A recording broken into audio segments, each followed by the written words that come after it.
Tito, capítulo 2, verso 3, vamos a empezar hoy. Tito, capítulo 2, verso 3, 4 y 5. Amén. Dice así la palabra: las ancianas, asimismo, sean reverentes en su porte, no calumniadoras, no esclavas del vino, maestras del bien, que enseñen a las mujeres jóvenes a amar a sus maridos y a sus hijos, a ser prudentes, castas, cuidadosas de su casa, buenas, sujetas a sus maridos, para que la palabra no sea blasfemada. Vamos a tomar esta parte. Dice así: las ancianas sean reverentes en su porte, no calumniadoras, no esclavas del vino, maestras del bien. Esta parte vamos a tomar. Ayer tocamos sobre los ancianos y acá estaba hablando sobre las mujeres de avanzada edad, o sea, las mujeres más ancianas. Dice así la palabra: sean reverentes en su porte. Reverentes en su porte. Entonces, esa reverencia habla del comportamiento. Voy a dar otra versión que lo dice así. 2.3, ¿no? Debe ser una guía, instructora, modelo y ejemplo para las jóvenes. Eso está diciendo. Reverentes en su porte. Entonces, esa reverencia tiene que mostrar el respeto, la sujeción, la reverencia, y como dice, en su porte, en su comportamiento. Esto quiere decir el porte, la manera de comportarse. ¿Cómo debe ser? Reverente. La reverencia que tiene que ver con el respeto, con la sujeción, en el sentido a su marido. Acá va a hablar mucho, va a hablar porque eso es lo que tienen que enseñar, pero también entendemos que una reverencia es una persona que está sujeta, es una persona no rebelde. Vamos a tocarlo por ese lado, porque muchas veces en nuestras actitudes, y más cuando uno es joven, tiene eso de ser rebelde, esa actitud hostil, esa, digamos, rebelde. ¿Qué otra palabra le podemos poner? Aparte de la rebeldía. Entendemos por insujeción todo, pero la rebeldía en sí se manifiesta en no querer hacer caso. A eso es lo que vamos, en no querer hacer caso. Entonces, las ancianas deben ser modelo en ese porte, dice, no calumniadoras, dice. Calumniadoras, ¿qué quiere decir calumniar?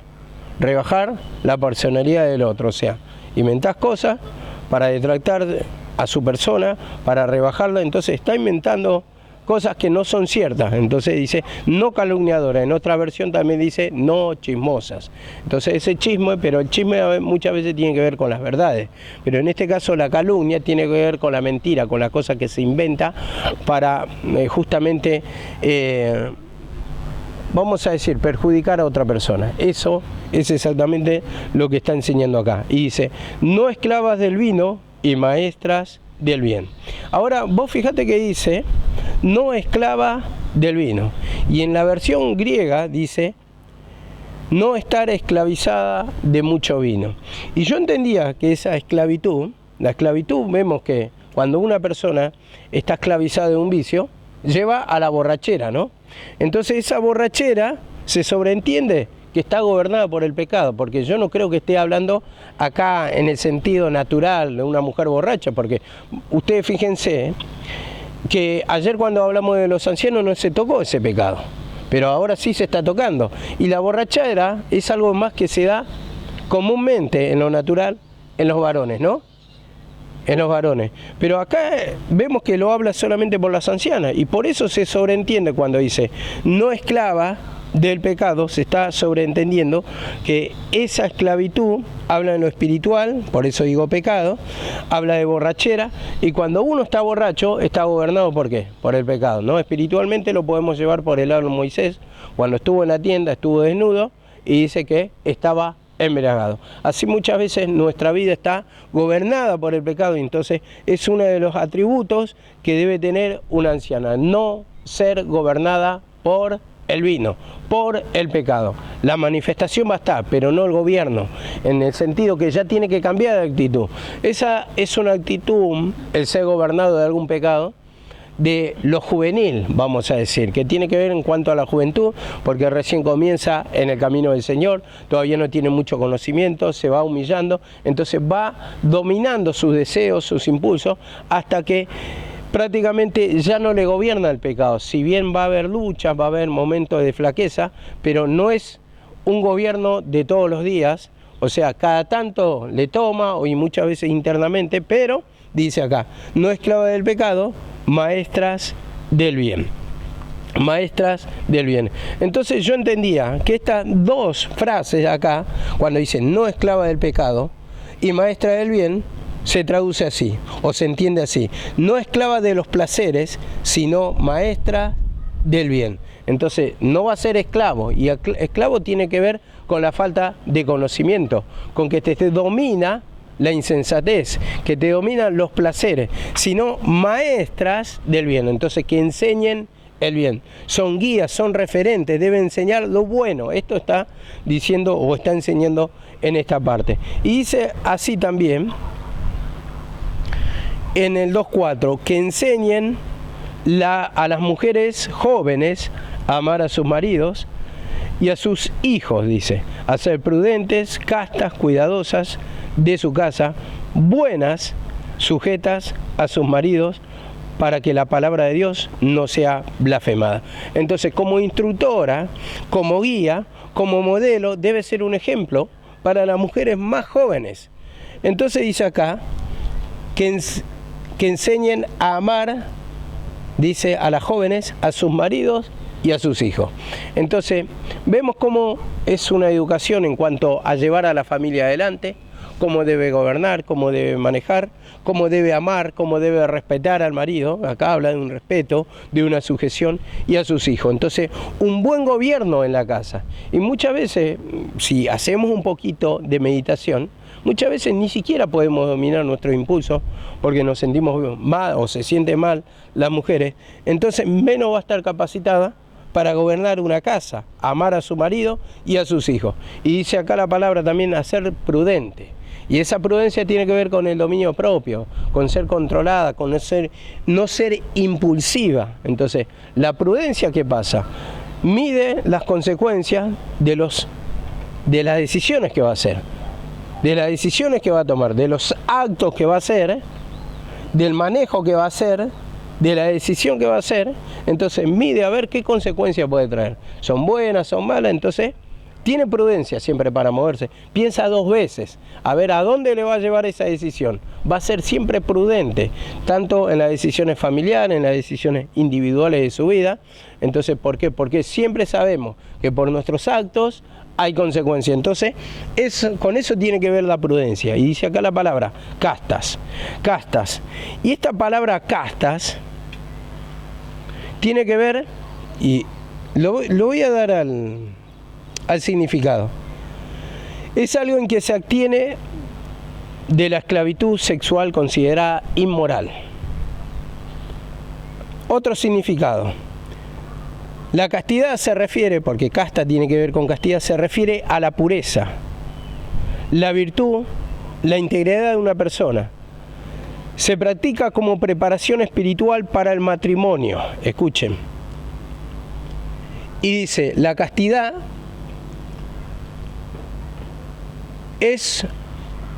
no incluye los actos sexuales o modera el apetito sexual. Y yo creo que tiene que ver, porque le está hablando a una mujer que ame a sus hijos, a la familia, que no tenga ese desenfreno, esa lascivia, en el sentido, la depravación sexual, porque hay mucho de esto. Y dice acá, por ejemplo, en una etimología de castidad o casta, la palabra casta o casto y castidad provienen del latín, dice castus, que quiere decir cortado o separado o puro, o sea que significa un virtuoso, un puro de relaciones sexuales ilegales. O sea, si se guarda para el matrimonio, no puede haber mirar a otro, ¿no? No puede haber adulterio, no puede haber la depravación, esa lujuria en el matrimonio. Entonces con eso tiene que ver la castidad, con lo medido en el matrimonio del acto sexual. Siempre nos hemos preguntado, tal vez, ¿hasta dónde podemos llegar en el acto sexual, en el matrimonio? Que está permitido la relación. Pero vos ves cuando ya llega la depravación, al punto de estar en intimidad con la persona, con tu marido o con tu mujer, y los pensamientos se te vuelan por otras personas, o estando en el acto sexual, por ejemplo, y están mirando una película pornográfica, entonces ya tiene que ver con la depravación. Entonces, para eso se debe guardar para el marido pura. Entonces, vemos acá que tiene que ser separado totalmente para el marido, guardarse para el marido, pero no yendo a la depravación, tiene que ser medido. Digo, y vean esto, a ver, porque acá tenía anotado, en una parte que me gustó la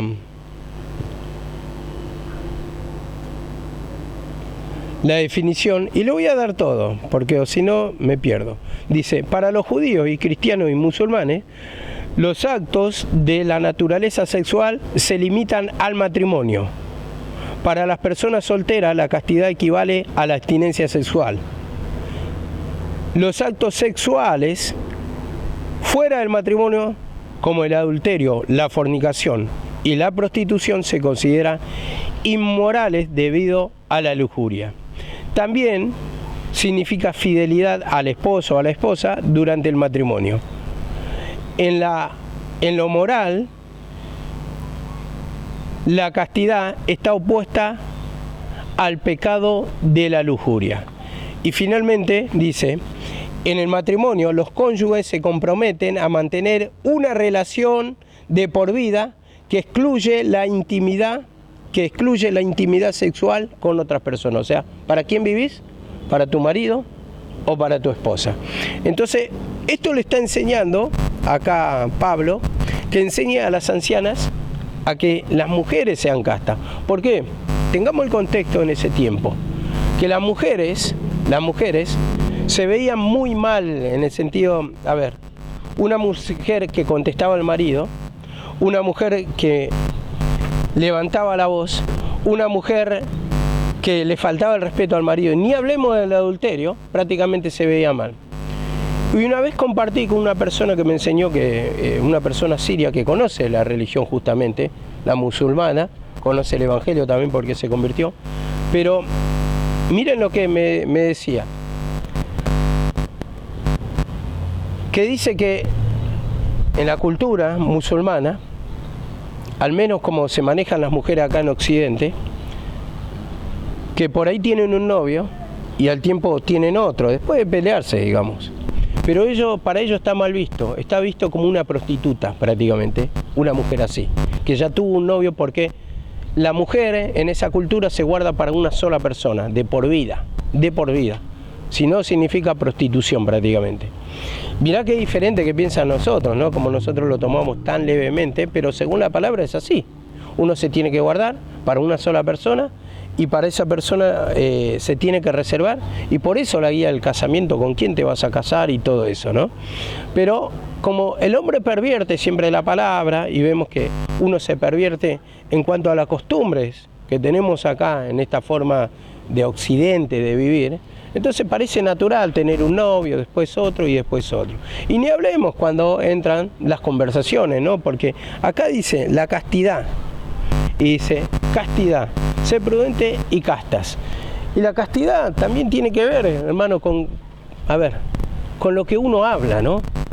Con lo que uno habla, y muchas veces se levantan las pasiones, y más en tiempo de verano, que muchas veces uno está en el balcón, ahí pasa una chica, un chico, y uno mira y hace comentarios por lo bajo. Entonces, ahí ya está apuntando a ese pecado, que uno tiene que ser casta. Acá como le enseña a las mujeres, casta, guardarse para su marido, porque justamente había leído, ahora que me viene a la mente, había leído en una parte que esa relación con su marido, o sea, esa relación se debe guardar para el matrimonio y para su marido. En el sentido de que está mal visto pensar fuera del matrimonio. Y ay, se me fue un poquito de la cabeza, se me borró lo que quería decir, porque lo quería decir con cuidado para que entiendan. Pero sí, esos pensamientos siempre para su marido. Ahí me vino. Justamente el acto sexual dentro del matrimonio está permitido, pero significa no lujuria, no solamente descargarse, sino ahí, en eso que se está brindando, brindarle el amor. Eso significa brindarle tu vida, unirte con tu marido, no solamente para la procreación, para tener hijos, no solamente para supuestamente descargarte, sino que ahí cuando está entregando en ese acto sexual, te está entregando a tu marido, le está entregando tu amor, o sea, están unidos en amor. Y veamos lo contrario, porque tal vez ustedes miran de un solo caso, no, pero es pecado. ¿Por qué digo esto? Porque ustedes fíjense, cuando no hay amor, las mujeres le pasa esto. ¿Tienen rechazo a su marido? Sí. ¿No se quieren acostar? ¿No quieren tener relaciones con su marido? ¿Le tienen asco? ¿Lo rechazan? Sí. ¿Por qué? Porque no hay amor. Pero cuando hay amor, se unen, ¿no? ¿No es así?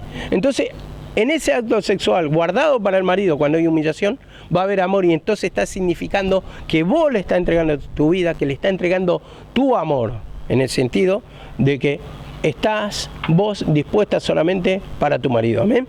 Se entiende eso más o menos, ¿no? Y esto lo quiero llevar con Efesios 5:22. Efesios 5:22. Me costó explicarlo un poquito, porque a veces uno tiene que tener cuidado con lo que va a explicar, porque estas grabaciones las escuchan otras personas y bueno, tengo que tener cuidado lo que digo. A veces uno quiere hablar más suelto, pero tiene que tener mucha prudencia al hablar. No sabemos dónde van a parar los videos y por eso mismo trato de tener cuidado, y a veces se me complica explicarlo, ¿no? Dice así la palabra: las mujeres estén sometidas a sus propios maridos como al Señor. Vemos que le enseñan, las ancianas le deben enseñar a estar unidas a su marido, a respetar a su marido. Y acá dice, las mujeres estén sometidas a sus propios maridos como al Señor, como al Señor. Entonces entendemos acá que si están sometidas al Señor, debe estar sometida también a su marido. No puede estar sometida al Señor y no a su marido, en el sentido que vos no podés ser insujeta y rebelde. Y yo no digo, a ver, para que se entienda bien, tu marido te dice no venga más a la iglesia, no estamos hablando de eso. Tu marido te dice, a ver, es mejor que hoy te quedes conmigo y otro día vas a la iglesia, no tiene nada que ver que faltes un día a la semana. Si vos sabes tu responsabilidad con el Señor, lo vas a hacer.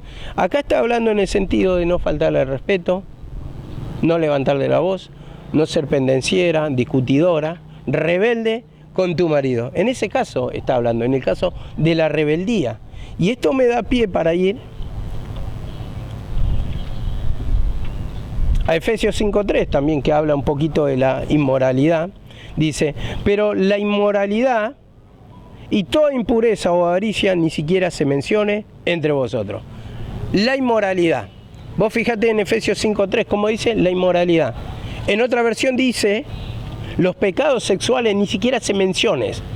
Que no haya charla, que no haya comentarios de los pecados sexuales. Ni siquiera se mencione. Entonces, una mujer casta va a hacer esto. Va a tener prudencia al hablar. Una mujer casta no va a hablar con otra mujer. Mirá, qué lindo que está. Mirá el lomo que tiene ese chabón. No va a hablar así, sino que va a tener cuidado al hablar. Porque va a hablar de su persona, va a hablar de la castidad que tiene. Y muchas veces uno, a ver, ve una foto, ¡ay, qué lindo que está, qué fuerte que está ese chabón! No. Eso, ya me estoy desbocando. Vieron que no puedo hablar con cuidado, pero para que lo entiendan, que muchas veces se habla así. Porque, qué fuerte que está ese chabón. No, nadie dice ni siquiera que fachero.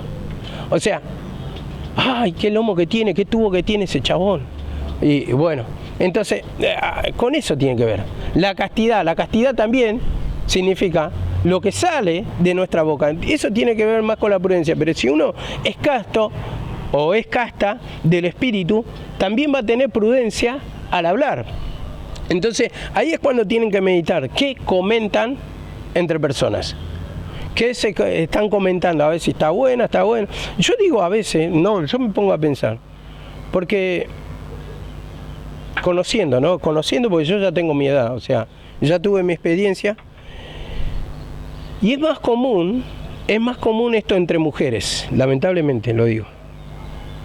Porque los tipos, a ver, se hacen los rescatados, lo que siempre, no, viste, que pasa una mujer y, no, que las tiene a todas, como si fuera que, ya está, el superado se hace. Siempre hay uno que se hace más superado que otro, y después está el desbocado. Pero entre mujeres cuando pasa un tipo bien fachero, no pueden evitar el comentario. Esto lo he visto siempre, no se lo pueden guardar. Sí son más prudentes que no lo van a decir delante de un varón. Pero entre mujeres, muchos comentarios, muchos comentarios, entonces eso tiene que ver con la castidad. Porque cuando adelante varón no se van a guardar todas, somos re serias, pero el tema cuando hablan entre ustedes, entre mujeres, ahí está el tema. Si se ve la castidad, si se ve la prudencia, entonces, como le dice acá, maestra del bien tiene que ser las ancianas para enseñar a las mujeres jóvenes a que sean sujetas, que sean castas, que sean prudentes. Y dice en Primera de Pedro 3.1,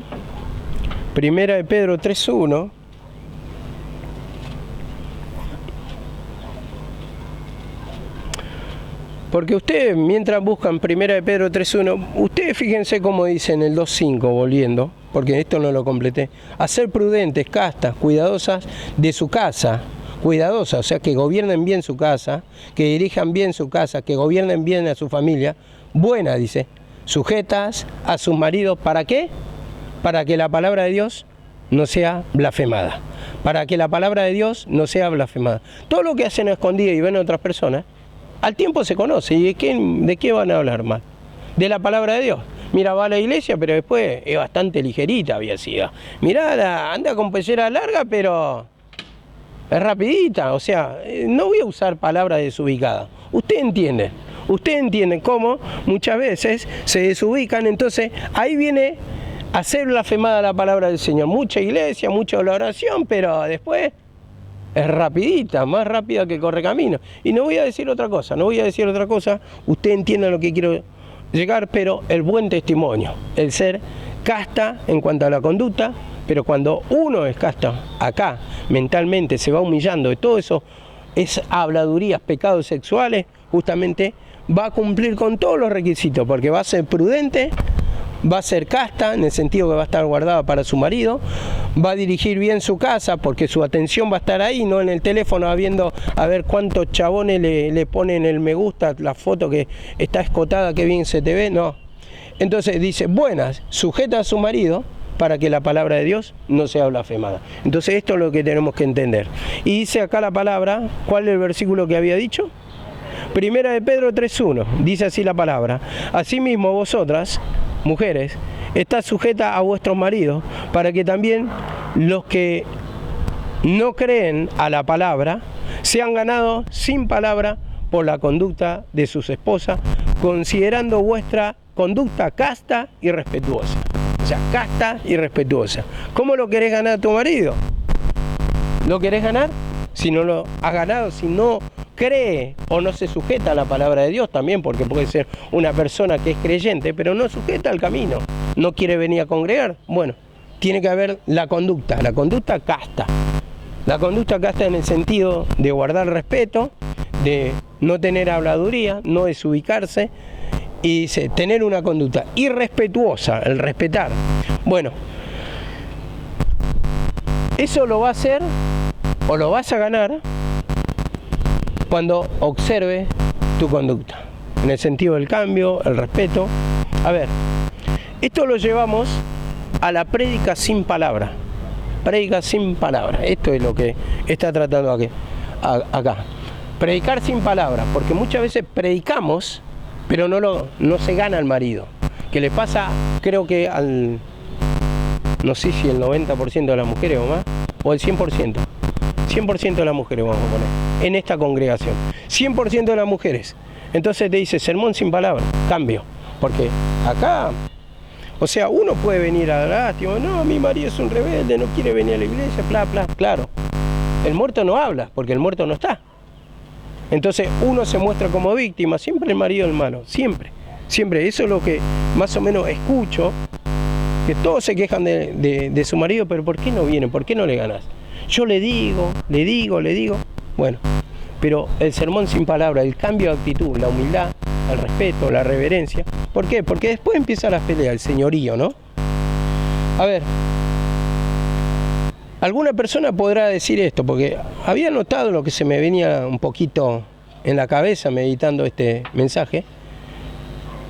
Algunos dirán, yo llevo a mi esposo a la iglesia todos los domingos, pero no hay un cambio de actitud en la persona, tal vez viene por obligación, pero no hay un cambio. Entonces eso tampoco sirve de mucho, aunque es un paso tal vez. Pero la que dice esto es la clase de mujer que tiene una personalidad, vamos a decirlo, dominante.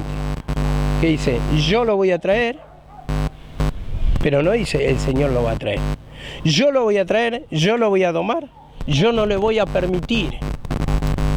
Y todo eso se disfraza, hermano, de santidad, pero no hay ningún efecto positivo. ¿Por qué? Porque el marido viene a calentar el banco. Entonces, ¿sirve una persona así? Que sabes que no tiene en cambio, que simplemente se sienta, simplemente te respeta. ¿Por qué? Porque vos tenés una personalidad fuerte, porque no quiere tener lío con vos. Entonces no te sirve si no hay un cambio en el marido. Entonces, primeramente lo que tenemos que rever si está actuando el poder de Dios en nosotros, o si nosotros nos sujetamos al Señor. O sea, en el sentido, yo estoy diciendo nosotros, estoy diciendo por ustedes, mujeres. Si realmente tienen una sujeción al Señor para que cuando venga el marido esté sentado, pero con arrepentimiento, y vos veas el cambio, que va produciendo una evolución, un no obligarle, un no pelearle, porque eso solamente es un dominio de hombre, pero no es un dominio del Señor. Entonces, en eso también tienen que tener cuidado, porque creo que lo voy a decir y sin temor a equivocarme. El 90%, yo voy a hablar y me hago responsable de lo que digo. Acá, el 90% de las mujeres tienen una personalidad dominante. Y por eso hay fracaso, en el sentido que no hay varones ganados o maridos ganados para el Señor. Todo manda, ustedes se dan cuenta, manda la mujer. Y acá cuando dice sujetos al marido tiene que ver con el respeto. Y ese cuando digo manda a la mujer, no estoy diciendo que está mal si se va humillando. Estoy diciendo con la actitud dominante, con la actitud de enojo, con la actitud no le voy a permitir. Y eso es lo que produce un efecto negativo. Y por eso años, ¿cuántos años pasaron de que abrimos la iglesia? ¿Ustedes vieron un varón levantado acá? Salvo que yo estoy predicando. ¿Vieron un varón levantado? Ni uno. Digo que se mantenga la obra. Ni uno. Entonces eso es para meditar. ¿Qué está pasando por la cabeza de cada uno de los instrumentos? Domina por la actitud dominante, porque uno tiene actitud dominante muchas veces y dice, no lo voy a permitir, porque lo digo yo también, en el sentido que vos no querés que hablen de tu vida o que no querés que hablen mal de tu familia. Y ahí está el error. Yo me debo humillar no para el ojo del hombre, sino porque debe ser así para que el poder de Dios actúe y no avergüence mi vida, no avergüence el ministerio, no avergüence la iglesia, no avergüence nada. Entonces ahí debemos meditar cómo está nuestra vida delante del Señor. Si yo no estoy sujeto al Señor, como el Señor quiere, menos va a estar mi marido. Y usted fíjense otra cosa, ¿no? Otra cosa, que hablamos de sujeción, hablamos mucho de sujeción, pero, a ver, quiero tocar este versículo 3, 5:22, volviendo, de Efesios. Dice, las mujeres estén sujetas a sus propios maridos. Y hay mujeres que ni siquiera pueden dominar ahora sus espíritus impulsivos. Imagínense cuando estén casadas. Si ahora tienen un carácter bastante complicado, cuando estén casadas, ¿qué le puede esperar al marido? ¿Qué le puede esperar? Si lo va a dominar a las trompadas, lo va a dominar a los gritos, lo va a dominar con las amenazas. Entonces, primeramente, el cambio de actitud comienza en la soltería. Por eso siempre pide, humíllense para casarse. ¿Por qué? Para no destruir matrimonio. Entonces, comienza el cambio por mí. Entonces, después voy a tener la autoridad de Cristo, porque Cristo, la autoridad de Cristo tiene que dominar en mí para dominar a mi familia o para dominar a mi marido. Pero no va a ser en el sentido de dominio por imposición, sino ese dominio por la autoridad que te da Dios, porque se van a sujetar solos. Van a venir porque van a ver tu conducta, van a ver tu forma de conducirte, estoy repitiendo lo mismo, y en eso es lo que se van a someter, porque van a ver la autoridad de Cristo, la autoridad de amor, la autoridad de que estás actuando según la palabra. Entonces se van a someter solos, y eso es lo que uno tiene que entender. Si yo me sujeto al Señor, también mi marido, mi familia se va a sujetar a mí. Eso tienen que entender las mujeres. Estoy en Primera de Pedro, ¿no? Dice, Primera de Pedro, volviendo, leímos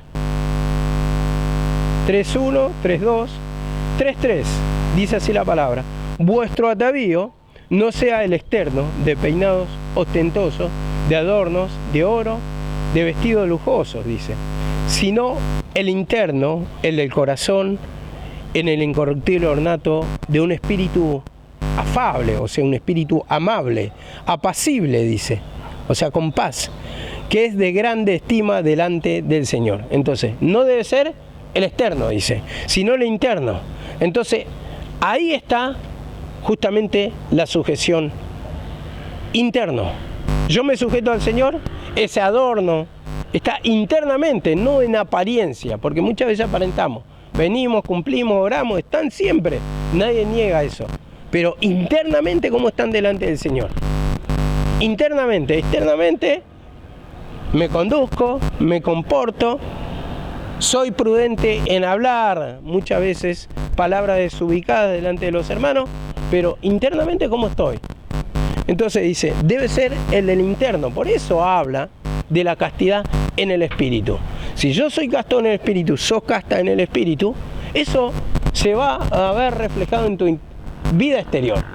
No solamente en tu vida, sino en tu matrimonio, en tu familia, porque se van a sujetar, porque hay una castidad, una pureza en el sentido de sujeción, en el sentido de respeto, eso es lo que no hay, respeto, lo tenés de menos a tu marido, lo tenés de menos, lo tenés, a ver cómo se dice en el mundo, es un Carlito, y no sabe nada. O sea, lo tenés ahí de las narices. O sea, eso es justamente lo que está hablando. La rebeldía, el tenerle de menos a tu marido. Cuando tu marido toma decisiones, y veo, ¿no? Cómo es, ¿no? Porque predicando, estaba escuchando atentamente la palabra esta mañana, y contaba el testimonio de Karina, y que en un momento se sintió desesperada, y se echó a llorar, ¿no? Los varones no somos así. Los varones no nos echamos a llorar porque somos menos emocionales, somos de otra manera, nos conducimos. Entonces, sufrimos internamente no quiere decir que nos sintamos, lo sentimos, pero no lloramos, actuamos de forma diferente. A veces las mujeres nos toman como insensibles, no es que nos sentimos, actuamos más fríamente, en el sentido que tal vez la mujer dirá, pero le falta a mi hijo, le falta a mi hija, le falta esto, lo otro, y quiere terminar o quiere obtener y se desespera y llora. Pero el varón es diferente. El varón piensa ahí cómo lo voy a lograr, no se echa a llorar. Piensa cómo voy a hacer, actúa razonablemente, razona, calcula como para obtener la bendición. Son dos formas diferentes de actuar. No, porque un varón que llore, yo creo que es más maricón que eso, o sea, lo voy a decir así, porque la forma de conducirse del varón, ellos miran, analizan, mientras están pensando cómo lo voy a lograr. La mujer se entrega al llanto. Es de otra forma, y no quiere decir que está mal, pero muestra la conducta de uno y la conducta de otro. Y dice acá la palabra, porque así también se ataviaban en otro tiempo aquellas santas mujeres que esperaban a Dios, estando sujetas a sus maridos. Y dicen, como Sara obedecía a Abraham llamándole Señor. Llamándole Señor. Dice, la cual vosotras habéis venido a ser hijas si hacéis el bien sin temer ninguna amenaza. No tenía miedo Sara a Abraham. No está hablando de ese temor, está hablando de reverencia, está hablando de respeto, está hablando de no tenerle de menos a tu marido. Y yo creo que muchas de las mujeres acá le tienen de menos a su marido. ¿Por qué? Porque no se congrega, lo tiene tal vez de tonto, lo tiene de menos, o si no lo tiene de carnal. Si no lo tiene de menos, lo tiene de carnal. ¿Qué puede ser? Pero, a ver, no amerita eso el faltarle el respeto, o querer detractar su personalidad cuando no está, o hablar de su marido a otras personas, hablarle mal porque su marido no está, porque eso ya es rebajar la personalidad. Entonces uno se cree que, a ver, que está bien, pero ahí está entrando Satanás, porque eso te va amargando, porque eso va hablando mal de tu persona, porque el Señor no te manda eso, el Señor te manda a que vos te humilles para ganarlo a tu marido y después contar como testimonio la obra que está haciendo, cómo está yendo bien en tu casa. Y tiene que ver con eso, la sujeción y el respeto. No esas palabras que siempre salen y que siempre las escuchan. A mí, conmigo no va a poder, no, yo le puse los puntos, yo le voy a decir, no, eso es amenaza, no sirve eso. Y hablan mal de las mujeres, habla de la rebeldía que tienen. La rebeldía en el sentido, la falta de sujeción a su marido, la falta de respeto, pero si no estás sujeto a tu marido, no esperes decir que estás sujeto al Señor, porque si estás sujeto al Señor, también vas a estarlo a tu marido. Esto es según la palabra, hermano. Y da mucho para analizar, ¿no? Da mucho para pensar la posición espiritual en que están cada una de ustedes como mujeres, porque en este caso voy a hablar para las mujeres y habla para las mujeres acá, para que tengan en cuenta el por qué no han sido ganados sus maridos. El por qué no pueden ganar ni siquiera muchas veces a sus hijos. Los hijos cuando están chiquitos todo bien, después cuando crecen es el tema. Cuando entra en la juventud y te ves siempre alterada, siempre con una posición dominante, que vos querés todo para vos, que sos egoísta y que pensás solamente en vos y no pensás nada en tus hijos, en tu marido, no es compartido. Porque una mujer, yo entiendo el sentimiento que la mujer, a ver, prácticamente actúa así. Por ejemplo, quiero que me pinte la pared y si yo soy mujer quiero que me lo pinte ya, que empiecen ya. Estén lijando, cuando yo digo ya, es lijar la pared y ya que esté al otro día pintado, no puedo esperar. Las mujeres tienen esa clase de forma de conducta, vamos a decir, que hay algo que le domina. En cambio, el varón es más paciente, mira, y espera más al hermano o si no al albañil. Cuando le va a decir, no se manda, sino más es más prudente, le pregunta el por qué está, o cuándo va a terminar. Va buscando la manera de entrar, pero la mujer va muy directa. Y en ese muy directa, muchas veces chocante.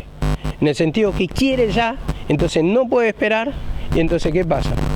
Después echa a perder el matrimonio, echa a perder a los hijos.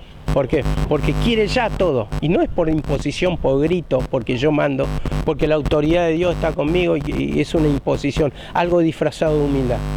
Sino que tenés que ser, como dice acá, paciente. Que tenga esa paciencia, que sepa esperar. En oración, en palabra, porque Dios espera mucho del cambio de actitud de cada uno de ustedes. De cada uno de ustedes. Y muchas veces años se tardan para sacarse la rebeldía, pero quieren dominar a otro de un día para el otro, que venga, que ore tu marido, todo. Y después, lo más triste es que muchas veces puede llegar a pasar, o pasa, o ha pasado en algún caso, que ha cambiado el marido y la mujer se relajó y ya está, que busque mi marido ahora. Y no es así. Tenemos que ser agradecidos al Señor, buscar también, si te da un marido y lo ganaste, gloria a Dios. Pero tiene que ver mucho con el carácter interno. Si no podemos dominar todavía nuestra vida, menos vamos a tener autoridad en los demás. ¿Por qué? Porque la esencia satánica, al dominar tu mente, prácticamente crea rebeliones. Y se te sujeta todo, te trae destrucción de hogar y, bueno, ya no está hablando todo. Esto es lo que debe enseñar una anciana y acá en la conducta de las jóvenes, creo que le he hablado a todas las mujeres, para que tengan en cuenta esta palabra, el por qué no se logra los resultados. En el marido, porque esperan mucho del marido que la acompañen, y en la familia. Amén.